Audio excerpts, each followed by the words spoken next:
Subscribe कीजिए हमारे channel को और बेल आइकॉन को प्रेस कीजिए।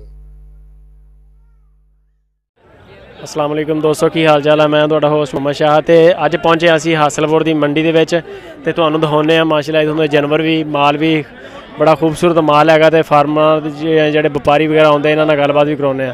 अस्सलाम वालेकुम जी। वालेकुम सलाम भाईजान। सर ये अपना माल है सारा? हाँ जी अपना माल है। केड़ी नस्ल केड़ी है? सारी माशाअल्लाह बड़े बड़े बड़े जानवर। मदरसे देसी बकरियां जी, ये बावन नगरों से ने तो लेने चिश्तियां दी मदरसे बकरियां सारे। ये बावल नगरों लैके आए हाँ। दोस्तों तुसीं देख सकते हो माशाअल्लाह बड़े लंबे लंबे कन्न वालियां ते बड़ियां जबरदस्त बकरियां हैं। अच्छा की डिमांड की इन्हां दी? इंदा जी 50,000 रुपया, पहली तो 40,000 रुपया। ये इन्हां दा मगर लेले लूले भी है या कलियां? गबड़ा गबड़ा। अच्छा सून वालियां ने। दोस्तों आप देख सकते हो तुसीं माशाअल्लाह बहुत खूबसूरत माल आ। ਇਹਦਾ 50,000 रुपया मंग रहे, ਇਹਦਾ 40,000 रुपया। अच्छा सर आप है ਕਿਹੜੀ ਜਗ੍ਹਾ ਤੋਂ ਤਲਕ ਰੱਖਦੇ? बावल नगर दे जी। ਬਾਵਲ ਨਗਰ ਦੇ। ਤੁਹਾਡੇ ਕੋਲ ਐਡੀ ਵੱਡੀ ਮੰਡੀ ਲੱਗਦੀ ਹੋ ਤੇ ਤੁਸੀਂ ਐਡੀ ਦੂਰ ਆਏ ਹਾਸਲਪੁਰ 100 ਕਿਲੋਮੀਟਰ ਕਰਕੇ। ये तो बकरी छन चंगी लगदी।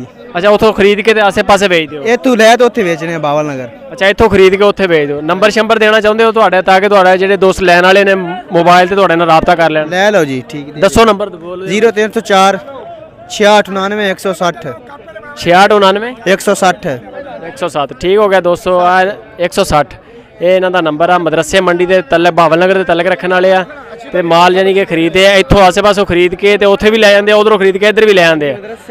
ਅੱਛਾ ਮਦਰਸੇ ਦੀ ਮੰਡੀ ਮਸ਼ਹੂਰ ਆ ਬੱਕਰੀਆਂ ਬੁਕਰੀਆਂ ਵਾਲੇ ਮਾਮਲੇ 'ਚ ਤੁਸੀਂ ਇੱਥੋਂ ਖਰੀਦ ਕੇ ਉੱਥੇ ਲਿਜਾ ਕੇ ਵੇਚਦੇ ਹੋ? हाँ जी मदरसे बेचने हैं। मदरसे बिल्कुल बकरी साड़ी सही बिकदी है जी।